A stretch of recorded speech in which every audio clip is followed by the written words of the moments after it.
La Teresa diu, la meva pregunta, es fa una pregunta, diu, què passa amb l'esport últimament a Sant Just? Sembla que tothom vol treure profit econòmic en comptes de promocionar l'esport. Nosaltres li vam reformular la pregunta perquè quedava molt poc concret, vam dir-li que li faríem arribar la pregunta a l'alcalde, però que ens concretés a què es referia, Sí, perquè si no era molt difícil.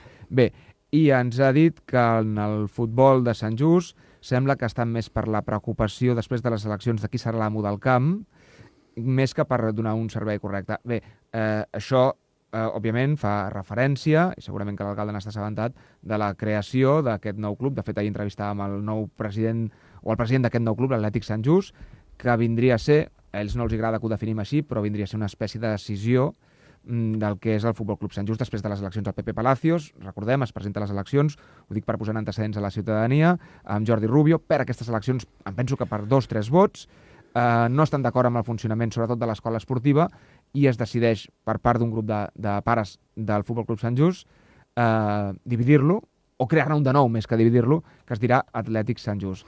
Què està passant? És un tema que ampliarem, i ja us ho dic des d'aquí, que tenim el compromís de parlar-ho amb el regidor d'Esports, però bé, ja que ha sortit aquesta pregunta, ja que ha sortit aquesta inquietud, i de fet, ahir quan vàrem penjar la notícia a internet, hem rebut més comentaris al respecte de pares i mares que en principi no hi estan en massa els comentaris que hem rebut. És a dir, després tothom pot ser que pensi diferent, però hem rebut comentaris dient que la desunió ens fa més dèbils a tots plegats. Què pot dir l'alcalde?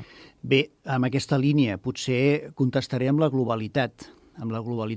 Primera cosa, el món de l'esport és un món de l'esport molt sa, que s'ha fet un gran esforç. Hi ha molta gent que fa esport a Sant Just. Estem molt orgullosos de l'esport a Sant Just. Què està passant en el futbol? Compartir aquesta preocupació. Jo estic inquiet per aquesta situació. És a dir, aquí hi ha hagut unes eleccions i, per tant, hi ha d'haver un sistema democràtic. Es presenten dos candidatures i, per tant, guanya una, per poc, però sí, guanya una, no? I, per tant, es decideix internament plantejar la possibilitat de fer una altra entitat. Jo penso que això no és positiu. No és positiu. L'Ajuntament en aquests moments, això l'inquieta, i l'Ajuntament en aquests moments... De fet, aquesta entitat està constituïda ja.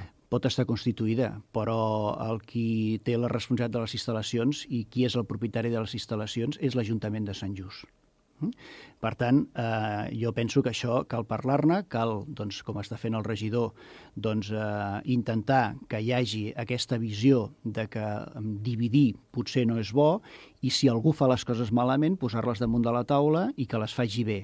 Però el que ha de defensar l'Ajuntament és que si hi ha un procés democràtic d'eleccions, que aquest ha de ser el camí actual i de futur, perquè si tots aquells que perden eleccions el que fan és crear una altra cosa al costat, doncs així podríem estar constantment, no?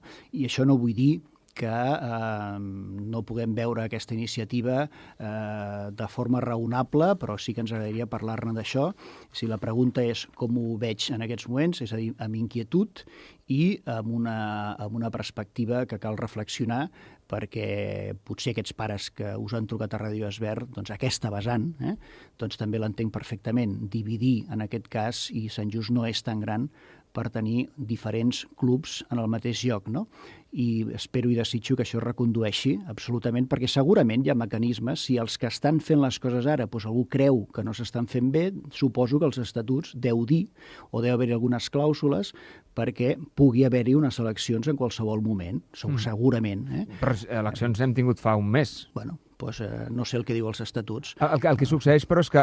I voldria dir una altra cosa. L'Ajuntament en aquests moments no ha ajudat econòmicament, ho dic perquè a les poques hores estava dient si l'Ajuntament havia ajudat econòmicament aquest nou club. L'Ajuntament no ha ajudat econòmicament en aquest club. El que passa que l'Ajuntament no pot impedir que es creï una nova entitat en un moment donat per voluntat de la ciutadania, encara que vingui rebotada d'una altra entitat. L'Ajuntament no pot, diguem-ne, però sí que pot fer reflexionar si aquest és el camí adequat, si absolutament aquest és el camí adequat.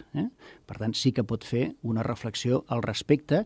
Nosaltres tenim la concessió del camp de futbol, la gestió de la concessió del camp de futbol amb un club, tenim compromisos amb aquest club des del punt de vista esportiu i també des del que són les seccions i, per tant, tota la dinàmica que hi ha dintre del club, i aleshores no veiem amb bons ulls que hi hagi diferents clubs o diferents equips o entitats amb unes mateixes instal·lacions, si realment això porta, si realment porta això a tenir conflictes i inquietuds. Si això porta, doncs, evidentment, a que hi hagi suma d'esforços, qualitat, etc, evidentment, no? Però en aquests moments, si m'ho preguntes, avui hi ha una inquietud. Bé, nosaltres des de la ràdio també ho seguirem, òbviament. Ahir vàrem parlar amb el president d'aquesta nova entitat, volem parlar, i ho farem, amb el president del Futbol Club Sant Just, i ho seguirem amb la presència del regidor d'Esports, el Víctor Murillo, aquí al programa. El compromís de l'alcalde era respondre a totes les preguntes, i així ha estat. Per les persones que ens han fet arribar les preguntes, n'hi ha una que feia una al·lusió concreta a unes clàusules administratives d'un contracte, d'una persona concreta, d'un equipament, i que l'alcalde ens ha demanat, no és que no la vulgui contestar, ens ha demanat que era una cosa tan concreta que ell es comprometia públicament a contestar aquesta pregunta, però que ho faria a posterioritat, que volia assegurar-se'n de quina era la resposta correcta per no dir una cosa que no s'ajustés a la veritat. Bé, això és normal. Si les preguntes doncs, les tenim 3 o 5 minuts abans... Ho dic perquè val la pena que ho sàpiga la persona que ha fet la pregunta. No és que no li fem la pregunta a l'alcalde perquè l'alcalde no la vulgui respondre i que no li vulguem formular, simplement que aquesta pregunta queda anotada, queda a la recàmera i que, evidentment, l'alcalde la respondrà aquí al programa. L'altre dia, per exemple, hi havia una persona que em deia t'he fet arribar una instància, no? Em parava pel carrer i ja l'has vist? Em deia, és impossible. Pensa que cada dia poden entrar 300 o 400 documents a l'Ajuntament, no? És a dir, no puc veure tot això i, per tant, si hi ha preguntes molt puntuals i molt concretes, demanar-vos doncs, el sentit comú i deixar doncs, una estona per mirar-ho en calma i que no m'agradaria contestar equivocadament. No? Queda clar. Dir un parell de coses més de funcionament. La webcam, hi ha hagut una estoneta de la conversa doncs que no s'ha vist per qüestions de wifi, de qüestions tècniques. Em sap molt de greu perquè hi ha molta gent connectada, però no patiu, perquè aquesta entrevista que heu fet vosaltres, l'hem enregistrat sencera, tant amb imatge amb 2 càmeres com amb so.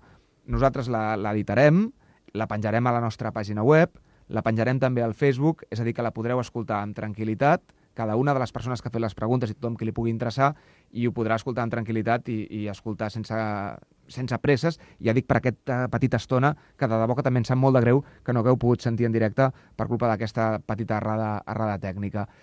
Jo li agraeixo a l'alcalde que s'hagi prestat a aquest joc. No sé si és un joc ben bé, però en tot cas té el seu risc i li agraeixo. I no sé què li ha semblat l'experiència i si la podem repetir, no? No, i tant. Penso que sí, no? I tant. Pensa que és el que més o menys em pot passar quan estic caminant pel carrer. Quan des de casa meva vaig a peu a l'Ajuntament, que pot ser un recorregut de 8-9 minuts, a vegades tardo 20 minuts, perquè la gent em para i m'explica coses positives i altres que no van tan bé. Per tant, és bo que també en aquest tipus de contactes i d'iniciatives doncs, truquin les dues parts, no? Que li diu, escolta, això s'està fent bé, però i això m'inquieta, no?